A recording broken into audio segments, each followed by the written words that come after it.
आजकल दो तरीके के भिखारी हैं, एक वो जो सड़क पर भीख मांगते हैं, एक वो जो जेजे के पास भीख मांगते हैं। क्यों रो रहे हो? पढ़ाई खराब हो जाएगी, ऑनलाइन पढ़ाई करूंगा 12th के बाद। इतनी परफेक्ट एक्टिंग करने की जरूरत नहीं है भाई। जेजे आईफोन के सपने दिखाकर वीओ सारा पकड़ा मूड देता है। खराब कर दिया। भाई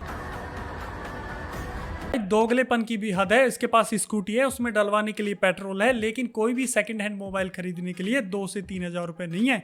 यह अकेला नहीं है, ऐसे 34 मिलियन भिखारी हैं इस देश के अंदर। वैसे पहली बार किसी सरदार को मांगते हुए देखा है।